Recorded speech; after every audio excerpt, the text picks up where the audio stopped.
வணக்கம் நேயர்களே. ஐரோப்பிய செய்திகளின் மதிய நேர செய்திகள். முதலில் தலைப்புச் செய்திகள். இத்தாலியில் சோகம், தவறான முறையில் குளிரூட்டப்பட்ட இதயம், சிறுவன் பலி. வேலை தேடி சென்ற வெளிநாட்டவர் போர்க்களத்தில் சிக்கிய அவலம், உக்ரைன் ராணுவம் அதிரடி நடவடிக்கை. நேட்டோ எல்லைக்கு ஆபத்து, ரஷ்யாவின் அணுவாயுத குவிப்பால் உலக நாடுகள் அச்சம். உக்ரைனுக்கு மின்சார தடை ஏற்படும் அபாயம், ஸ்லோவாக்கியா மிரட்டல்.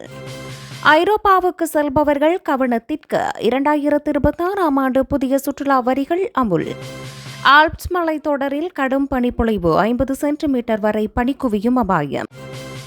புட்டின் அதிகார கும்பல் மீது மெர்ஸ் கடும் தாக்குதல், உக்ரைன் போரில் ஜெர்மனியின் புதிய நிலைப்பாடு. பிரித்தானியாவில் அகதிகள் நெருக்கடி, வீடற்றோர் எண்ணிக்கை உயரும் என உள்ளூர் கவுன்சில் அச்சம். இனி விரிவான செய்திகள். இத்தாலியில் சோகம், தவறான முறையில் குளிரூட்டப்பட்ட இதயம், சிறுவன் பலி. இத்தாலியில் இதய மாற்று அறுவை சிகிச்சைக்காக காத்திருந்த சிறுவன் ஒருவர் தானமாக பெறப்பட்ட இதயம் பழுதடைந்தமையால் பரிதாபமாக உயிரிழந்தார். அறுவை சிகிச்சைக்கு கொண்டுவரப்பட்ட அந்த இதயம் சரியான வெப்பநிலையில் குளிரூட்டப்படாததால் அதன் தரம் முழுமையாக பாதிக்கப்பட்டிருந்தது கண்டறியப்பட்டுள்ளது. இதயம் செயலிழந்ததை உணர்ந்த மருத்துவர்கள் அதனை சிறுவனுக்கு பொருத்த முடியாத நிலைக்கு தள்ளப்பட்டதால் இந்த துயரம் நிகழ்ந்தது. மருத்துவமனையின் இத்தகைய கவனக்குறைவான செயலால் ஒரு பிஞ்சு உயிர் பறிபோனது அந்த நாட்டில் பெரும் அதிர்ச்சியை ஏற்படுத்தியுள்ளது. இந்த சம்பவம் குறித்து இத்தாலிய சுகாதாரத்துறை அதிகாரிகள் உயர்மட்ட தீவிர விசாரணையை தொடங்கியுள்ளனர். உறுப்பு மாற்று அறுவை சிகிச்சைகளில் கடைபிடிக்கப்பட வேண்டிய பாதுகாப்பு விதிமுறைகளை மறு ஆய்வு செய்ய இந்த சம்பவம் ஒரு பாடமாக அமைந்துள்ளது. வேலை தேடி சென்ற வெளிநாட்டவர் போர்க்களத்தில் சிக்கிய அவலம், உக்ரைன் ராணுவம் அதிரடி நடவடிக்கை. வேலை தேடி ரஷ்யாவுக்கு சென்ற வெளிநாட்டவர் ஒருவர் ஏமாற்றப்பட்டு வலுக்கட்டாயமாக போர்க்களத்தில் ஈடுபடுத்தப்பட்டதாக தகவல்கள் வெளியாகியுள்ளன. உக்ரைன் எல்லையில் ரஷ்யாவுக்காக போரிட்ட அந்த வெளிநாட்டு வீரரை உக்ரைன் ராணுவத்தினர் தற்போது சிறைப்பிடித்துள்ளனர். தமக்கு சாதாரண வேலை தருவதாக கூறி அழைத்து வந்து முறையான பயிற்சியின்றி போரில் ஈடுபடுத்தியதாக அந்த நபர் வாக்குமூலம் வழங்கியுள்ளார்.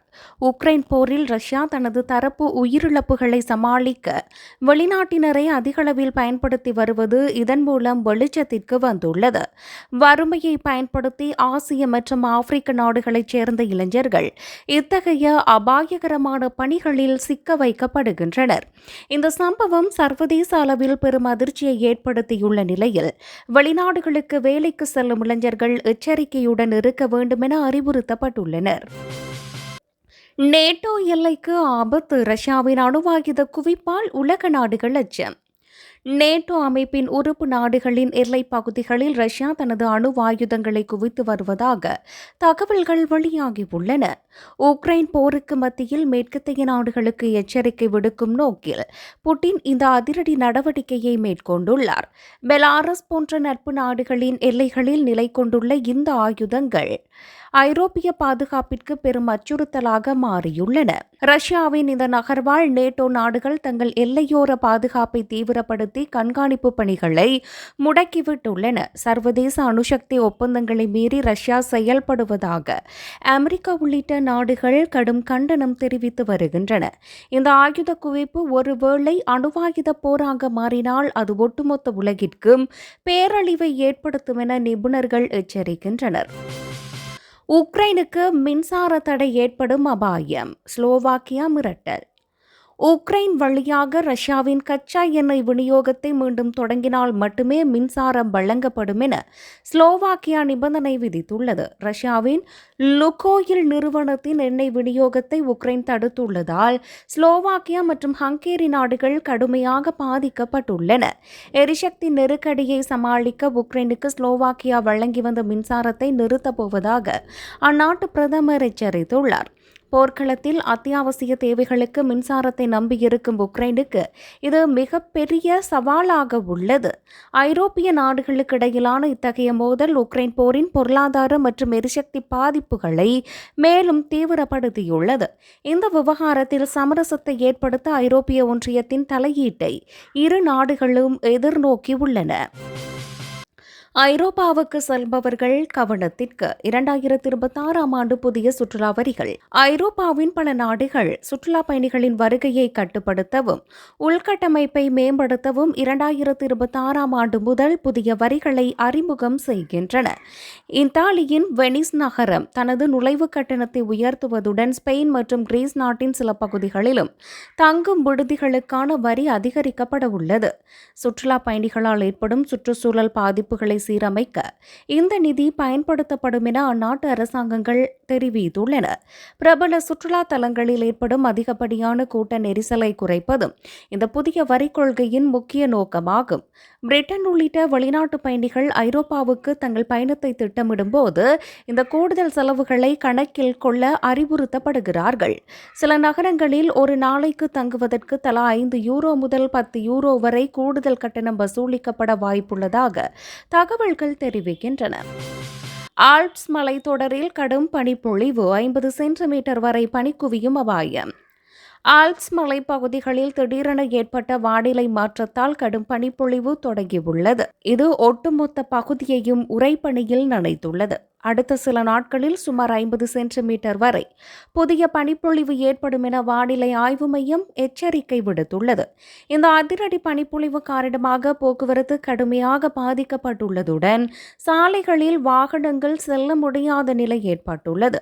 மலைப்பகுதிகளில் பனிச்சரிவு ஏற்படும் அபாயம் அதிகரித்துள்ளதால் சுற்றுலா பயணிகள் மற்றும் பொதுமக்கள் எச்சரிக்கையுடன் இருக்குமாறு அறிவுறுத்தப்பட்டுள்ளனர்.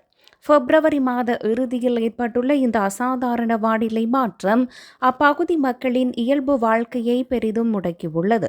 பனி அகற்றும் பணிகள் தீவிரப்படுத்தப்பட்டுள்ள போதிலும் தொடர் பொழிவு காரணமாக மீட்பு பணிகளில் சுணக்கம் ஏற்பட்டுள்ளது.